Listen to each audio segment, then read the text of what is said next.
Welcome to another interesting podcast. और आज के पॉडकास्ट में हमारा विषय है जो कि शायद सबके मन में ये सवाल उठता है, हम क्या हैं? शरीर, मन या कुछ और इस पॉडकास्ट के लिए हमने एक बहुत ही विद्वान व्यक्ति को चुना है, कर्नल आलोक सूद। सर, आपकी नॉलेज देख करके तो मैं बहुत प्रभावित हुआ, इसलिए आपको हमने पॉडकास्ट के लिए बुलाया है। Welcome sir. Thank you so much Ravi, so kind. इससे पहले कि हम विषय के बारे में डिटेल में जानकारी हासिल करें, मैं कर्नल आलोक के बारे में आपको बताना चाहूँगा। 27 साल आपने आर्मी में नौकरी की और आप बीएससी ऑनर्स, बीटेक, एमई और एमबीए हैं। लेकिन ये तो एजुकेशनल क्वालिफिकेशन है। जिस विषय पर हम बात करने के लिए आपको आमंत्रित किए हैं, उसमें आपकी इतनी महारत हासिल है।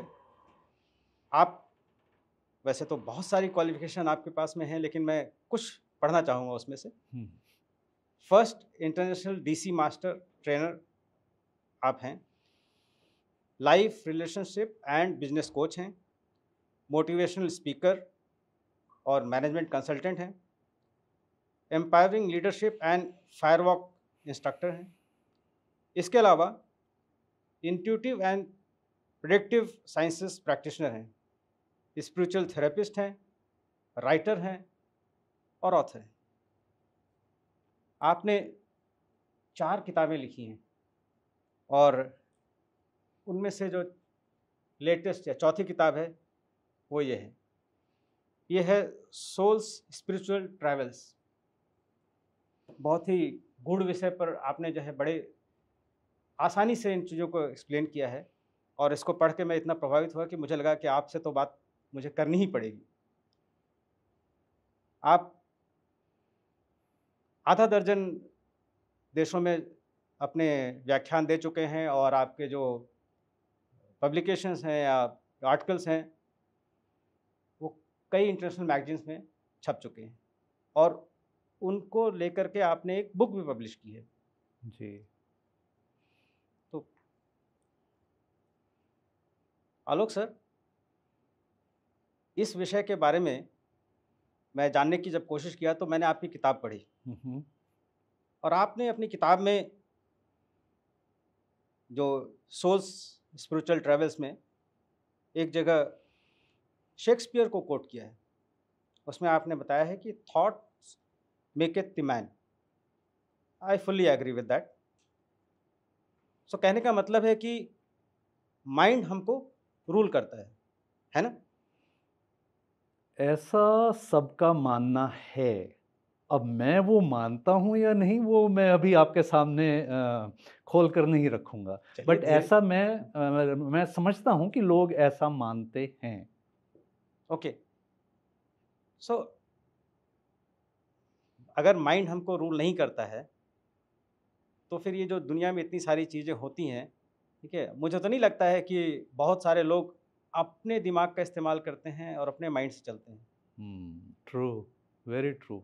हम दूसरों के लिए जीते हैं, खुद के लिए तो हम जीते ही नहीं। हमें तो मालूम ही नहीं कि हम जीवित हैं या नहीं, लेकिन दूसरा कैसे हमसे चाहता है कि वो हम जिएं, हम जनरली वैसे जीते हैं। सोच के देखिएगा। ये बहुत गूढ़ बात आपने कही है। हालांकि ये सबकी ज़िंदगी में ऐसे ही चलता है, लेकिन माइंड का रोल क्या है? घर में आप चाय बनाते हैं कभी? कभी तो चाय के लिए क्या लगता है? सबसे पहले पतीला लगता है। तो ये जो मन हमको दिया गया है ये एक पतीले के माफिक है। हम उसका इस्तेमाल करते हैं, चाहे उसमें पानी डालें, चाहे दूध डालें, शक्कर डालें या कुछ और। लेकिन हो उल्टा गया है कि ये अब पतीला सबका माई बाप बन गया है और ये हमको कंट्रोल करता है अपनी विधियों से।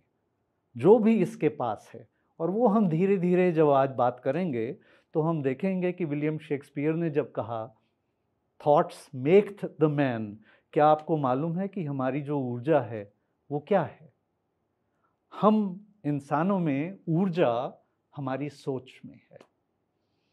और अब आप अपने साथ कभी बैठिएगा कि आपकी सोच पॉजिटिव रहती है, नेगेटिव रहती है, सकारात्मक, नकारात्मक या न्यूट्रल। और अगर आप दिल पर हाथ रखकर बोलेंगे तो आप जरूर कहेंगे कि यार जनरली तो मैं नेगेटिव सोचता हूं। That is where the mind has started ruling us, controlling us, rather than being a tool of assistance, supporting you. That doesn't happen. That's where William Shakespeare की ये जो quote है, thoughts make the man, becomes very important. So मुझे जो समझ में आ रहा है उसके हिसाब से कि हमारा जो थॉट प्रोसेस है वो बहुत इम्पॉर्टेंट है। बहुत। तो हमारे थॉट प्रोसेस से ही हम चलते हैं, ठीक है।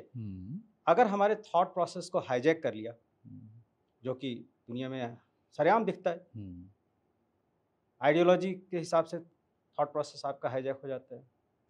कोई ऐसा कल्ट लीडर बन जाता है, वो आपके माइंड को हाईजैक कर लेता है। तो मुझे तो लगता है कि ज़्यादातर लोग हाईजैक ही हो जाते हैं, सबका माइंड हाईजैक हो जाता है। Absolutely. और मुझे लगता है कि इसी वजह से दुनिया में सारी प्रॉब्लम्स हैं। अभी दो देश लड़ते हैं, इंडिविजुअल आपस में लड़ते हैं, एक कम्युनिटी दूसरे कम्युनिटी से लड़ती है। क्यों लड़ती है?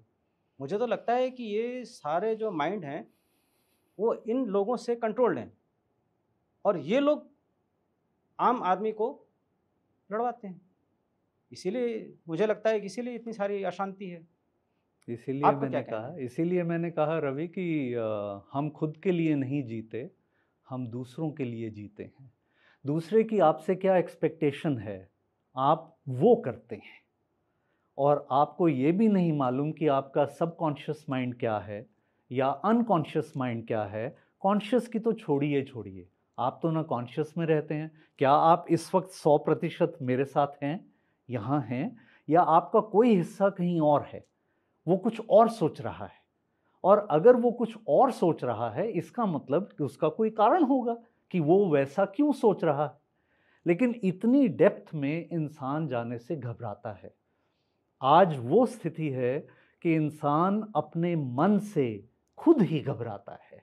तभी इतने फियर्स हैं, तभी इतनी वरीज हैं, तभी इतने स्ट्रेसेस हैं, तभी इतनी एंग्जाइटी है।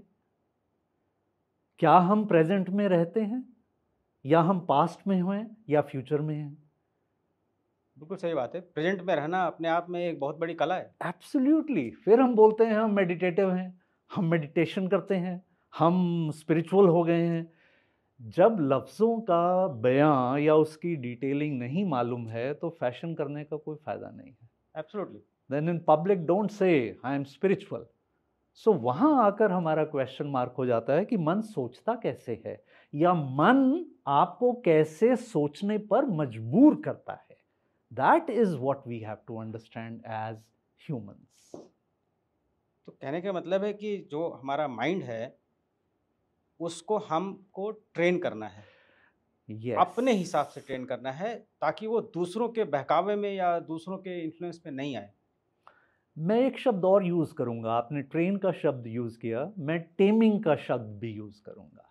हमको अपने मन को ट्रेन और टेम दोनों करना है। कहने का मतलब है कि वो जो हमारा माइंड जो है वो क्या वाइल्ड एनिमल है कि उसको हमको टेम करना है? Absolutely wild. It is the wildest of the most animals. That's very interesting. हाँ, तो यही हमारे में डर खौफ पैदा करता है और यही हमारे में खुशी की लहर दौड़वाता है। It happens with all of us. लेकिन मैं ऐसा मानता हूं कि डर में भी हमें वैसे ही डांस करना चाहिए और खुशी में तो करना ही चाहिए। लेकिन हम डर में करते क्या हैं? सहमे हुए हो जाते हैं। तो मन हमारे ऊपर इतना कंट्रोल रखता है वाइल्ड एनिमल की तरह से कि अब तुम डरो। करेक्ट। अब तुम्हारे डर में पसीने छूटने चाहिए। So all that is what your mind does to you.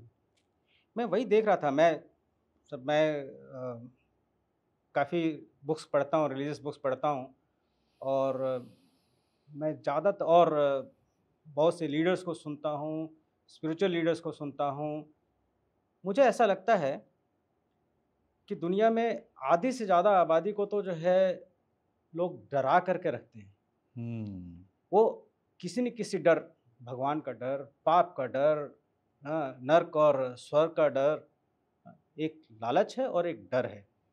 उसमें भी डर ज़्यादा हावी रहती है, लालच भी है, और हम सब इनके बहकावे में बहके रहते हैं। इवन रिलीजियस बुक्स में भी आप देखिएगा, उसमें इतनी जगह डराया जाता है, तो जिन जिन जगहों पर लोगों को डराया जाता है तो वो उनके काबू में आ जाते हैं। तो आप जो कह रहे हैं वो बिल्कुल सही समझ में आ रहा है, क्योंकि ये मैं देखता हूँ, प्रैक्टिकली ये है दुनिया में। अब मुझे ये बताइए कि अपने माइंड को हम कैसे टेम करें? देखिए, ये पतंजलि योग सूत्रा में 8 भाव का ज़िक्र है, जी, जो योगा की 8 सूक्तियाँ हैं। करेक्ट।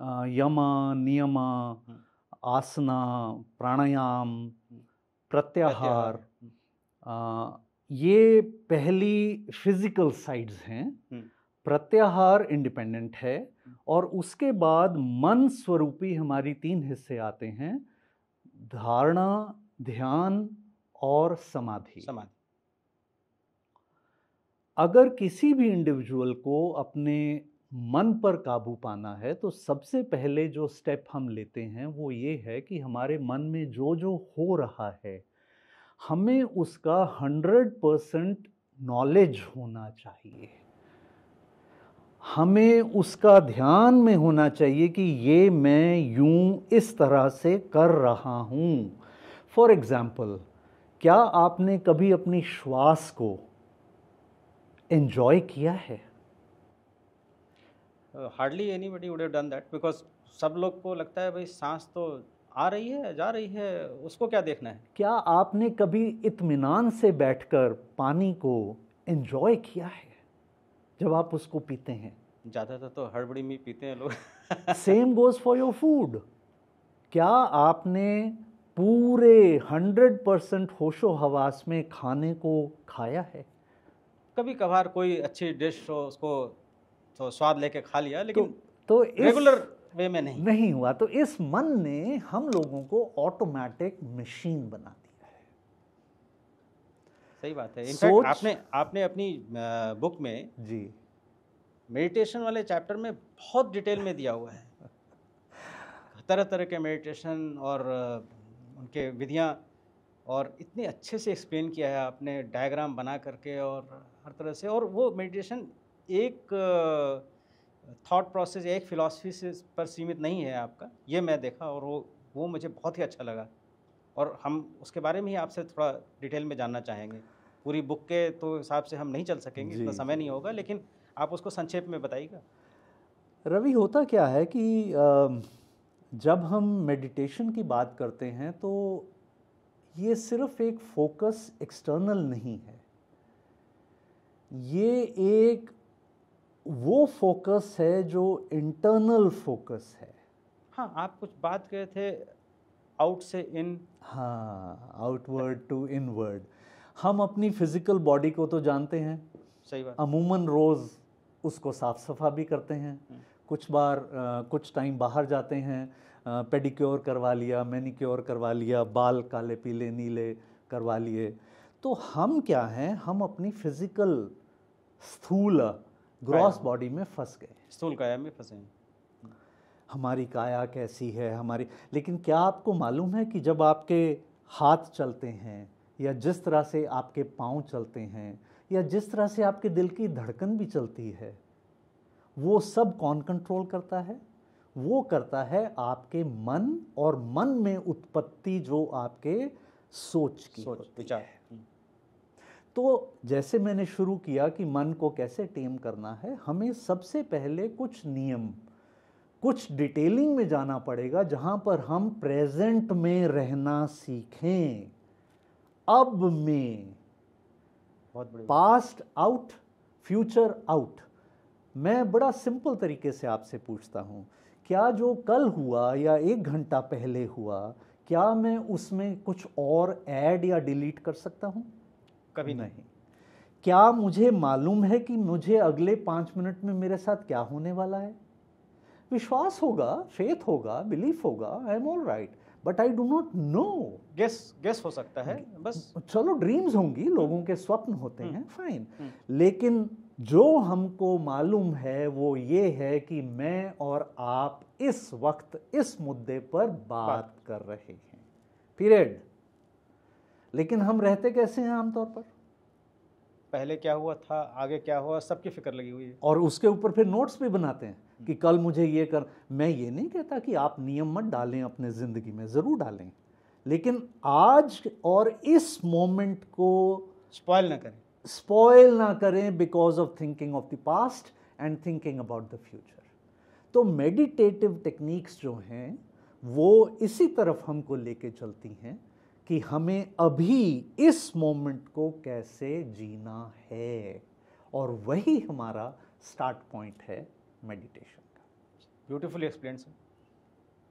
लेकिन जो इतने सारे आपके मेथड हैं और आपने जो है उसको बहुत अच्छे से एक्सप्लेन किया है, उनके बारे में थोड़ा थोड़ा बता दीजिए। रवि, सबसे पहले तो हम ये जानें कि हमारे जीवन में 2 चीज़ें प्रमुख हैं, एक है सब्जेक्ट और एक है ऑब्जेक्ट। उन चीज़ों को या मेरे आसपास जो भी चीज़ें उनको देखता कौन है? मैं। तो ब्रॉडर सेंस में मैं कहूँगा कि मैं सब्जेक्ट, मैं ऑब्जेक्ट हूँ जो ऑब्जेक्ट को देखता है, और मैं किसी भी सब्जेक्ट को देख रहा हूँ। That's it. करेक्ट। लेकिन जब हम मेडिटेशन में उतरते हैं तो हमें 4 विधियों को मोटा मोटा सोचना चाहिए। पहला, हम बिगिनर्स को सिखाते हैं 3 डायमेंशनल मेडिटेशन, यानी हमने एक ऑब्जेक्ट क्रिएट किया, उसको एज अ सब्जेक्ट देखना शुरू किया, चाहे वो शिवलिंग हो, चाहे वो पिरामिड हो, चाहे वो मोमबत्ती जल रही है, तो मोमबत्ती को आपने 3 डायमेंशनल देख लिया। उसके बाद हम दूसरा स्टेप लेते हैं which is called 2 dimensional imaging. Okay. 2 dimensional का मतलब जैसे हमारे 7 चक्रा हैं, तो हमने उस पर लाइन बना दी कि हम bottom to top and top to bottom chakras के ऊपर मूव करते हैं। तो हमारा ध्यान कहाँ गया? 7 रंगों के ऊपर आ गया। अब हमारी तीसरी विधि है पॉइंट मेडिटेशन, जिसमें त्राटक है, आपने जलती हुई मोमबत्ती के बीच में, लौ के बीच में, लौ और येलो और लाइट येलो के बीच में उस पॉइंट के ऊपर जब फोकस किया, या अपने आई लेवल पर एक बिंदु लगा लिया दीवार पर और आपने एक टक उसको देखा, तो ये हो गया त्राटक। करेक्ट। आपने अपनी बॉडी में इंट्यूटिव पॉइंट को देखा, दैट इज योर थर्ड आई, आंख बंद किया और यहाँ पर डीप इंडिगो कलर लाए और यहाँ पर ध्यान दिया, ये हमारा हो गया पॉइंट मेडिटेशन। अब जो चौथी विधि है वो इम्पॉर्टेंट है, जहाँ न 3 डायमेंशन है, न 2 डायमेंशन या लाइन है, न ही पॉइंट है। अब हम जब आंख बंद करेंगे, हमारे अंदर इतनी शक्ति होनी चाहिए कि हमको किसी ऑब्जेक्ट, लाइन या पॉइंट की ज़रूरत ही नहीं है। हम निराकार, जिसका कोई आकार नहीं है, हम उस चीज़ पर फोकस कर कर भी जहाँ पर ऑब्जेक्ट और सब्जेक्ट का मिलन हो जाता है। That means it is objectless and subjectless. And subjectless, absolutely. तो धारणा, ध्यान और समाधि का मेजर डिफरेंस ये है कि धारणा में हम लोग बिगिनर्स हैं, हम लोग फोकस करना स्टार्ट कर देते हैं आउटवर्डली। ध्यान में हम सब्जेक्ट और ऑब्जेक्ट दोनों का मिलन शुरू कर देते हैं, और समाधि में हम ऑब्जेक्ट और सब्जेक्ट का विलय, दोनों ही गुम हो जाते हैं, और तब हम जाते हैं निराकार में, और वो मोस्ट ब्लिसफुल लेकिन मोस्ट डिफिकल्ट स्टेज है, और वहाँ तक पहुँचना you require a lot of practice. और मैं इसमें एक टर्म एंड कंडीशन ऐड करूँगा। ये जो लोग कहते हैं मैंने मेडिटेट किया, मेरी मेडिटेशन आज ऐसी हुई, मैं सही में पूछना चाहता हूँ कि क्या आप चौथे स्टेज पर पहुँचे, जहाँ पर आपका सब्जेक्ट और ऑब्जेक्ट आपस में कंप्लीटली मर्ज हो गए और दोनों ही शून्य हो गए। That is the state which we have to attain. आपने अपनी बुक में बहुत सारे मेथड जो है एक्सप्लेन किए हैं, बहुत अच्छे ब्यूटीफुली एक्सप्लेन किए हैं। उसमें से एक मेथड जिसके बारे में मुझे नहीं लगता है कि सभी को पता होगा, कुछ लोगों को अवश्य पता होगा, वो जो योग निद्रा या योगिक स्लीप मेडिटेशन, ये एक थोड़ा सा एक मेडिटेशन है जिसके बारे में जो कि कम लोगों को पता होगा, वो हम आपसे जानना चाहेंगे। रवि, होता क्या है कि 61 पॉइंट से पहले मैं इन पॉइंट्स की थोड़ी सी व्याख्या करना चाहूँगा कि ये पॉइंट्स चूज़ कैसे होते हैं। हम सब ने 7 चक्रास के बारे में सुना है कि हमारे ये एनर्जी सेंटर्स हैं, एनर्जी के पोर्टल्स हैं। लोग अमूमन 7 पढ़ते हैं, मैं 17 पढ़ाता हूँ, 17 चक्रास। हाँ। इसी तरह से हमारे शरीर में 61 पॉइंट्स, जिन्होंने भी इसको स्टार्ट किया, चाहे वो योगिक निद्रा से स्टार्ट हुआ या पतंजलि योग सूत्र में इसका कहीं पर थोड़ा बहुत वर्णन है, तो हमारे 31 पॉइंट्स चेस्ट के मिडल के ऊपर वाले हिस्से में हैं। ओके। और 30 पॉइंट्स जो हैं वो हिप्स से लेकर पाँव के टोज तक और वापस आते हुए हमारे थर्ड आई तक पहुंचते हैं। टोटल 61 पॉइंट्स आज्ञा चक्र टिल आज्ञा, स्टार्ट्स फ्रॉम आज्ञा एंड एंड्स एट आज्ञा। ठीक है जी। तो सहस्त्रारा आपका सहस्रारा हमारा एंटीना Ultimate। के साथ ज्वाइनिंग है, वहां तक हम नहीं जाते बिकॉज सहस्रारा बीइंग 1000 पेटल्स, उसकी इंपॉर्टेंस ही कुछ और है जो नॉर्मल आदमी के बियॉन्ड है। तो थर्ड आई हो गया तो फिर तो आप कहीं और पहुंच गए जी। तो जब हम इन 61 पॉइंट्स को, फॉर एग्जांपल, हम थर्ड आई से शुरू होकर गले के दोनों कॉलर बोन्स के बीच के सॉफ्ट स्पॉट में आते हैं, फिर उसके बाद हम शोल्डर के दाहिने हिस्से से एल्बो, रिस्ट, पांचों fingers, inner wrist, elbow inner side, shoulder inner side, और 15 या 14 पे आप दोबारा विशुद्धि में आ जाते हैं। फिर आप दोबारा इधर मूव करते हैं। तो आप जब इन पॉइंट्स के ऊपर मूव करते हैं तो हमने उसमें एक छोटा सा चेंज किया, जो मेरा एक एक्सपीरियंशियल चेंज था, कि जब हम यहाँ पर फर्स्ट पॉइंट पर हैं तो यहाँ पर हम ब्रीद इन करें और ब्रीद इन करते हुए इसी पॉइंट पर वाइट लाइट को फेंकें। जैसे हम इमेजिन करें कि यहाँ पर हम वाइट लाइट को इन्फ्यूज कर दें। अब जब हम ब्रीद आउट करें तो हम सेकंड पॉइंट पर मूव कर जाएं, और यहीं पर रहते हुए अब हम ब्रीद इन करें और यहाँ पर वाइट लाइट का पूरा इन्फ्यूजन करें। ब्रीद आउट करें तो थर्ड पॉइंट पर आउटसाइड ऑफ द शोल्डर पर पहुँचें और यहीं रहते हुए ब्रीद इन करें, वाइट लाइट को इन्फ्यूज़ करें। और इसी तरह हम 4, 5, 6, 7, 8, 9, 10, 11, 12, 13, 14।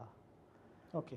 इसी तरह से हम अपने लेफ्ट आर्म पर मूव करें तो आपने अब ध्यान से अगर देखा होगा तो हमारे ये पॉइंट या तो लोकोमोटरी मूवमेंट्स हैं, एल्बो भी हमारा मूव करता है, रिस्ट भी हमारा मूव करता है, या हमारे फिक्स्ड पॉइंट्स हैं जैसे हमारे फिंगर टिप्स हुए। तो हम इन सब पॉइंट्स पर ध्यान को केंद्रित करते हुए ब्रीदिंग इन के वक्त वाइट लाइट को फेंकते हैं, तो हम एक तरह से इन 61 पॉइंट्स को वाइट लाइट से इन्फ्यूज कर कर क्लीन करते हैं। क्लीन से मैं वर्ड यूज करूंगा, क्लींस करते हैं। क्लींस करते हैं। तो जब हमारे ये सब पॉइंट्स क्लींस होने शुरू होंगे, वहाँ से डेंस एनर्जी, ब्लैक एनर्जी निकलनी शुरू होगी, तब तो हमारी योगिक निद्रा या डीप स्लीप। और आप बिलीव करेंगे, जब मैंने स्टार्ट किया था ये सब तो मैं 15 पॉइंट तक ही नहीं पहुँचता था और उसके पहले ही सो जाता था। कभी शुरू में हुआ कि मैं 31 तक पहुँचा या 45 तक रिटर्न में आया, 55 यहाँ सेंटर में पहुँच के जब रिटर्न किया तो सो गया। सो सूदिंग, इतना सूदिंग, रिलैक्सिंग और क्लींजिंग है ये 61 पॉइंट, तभी इसको योगी की निद्रा कहा गया है, योग निद्रा। तो जब पूरे पॉइंट 61 हो जाते हैं तब आप सो जाते हो या आप जो है जाग जाते हो? मैंने तो आपको पहले ही कहा सी योगी जो है वो जागते हुए भी सो सकता है और सोते हुए भी जाग सकता है।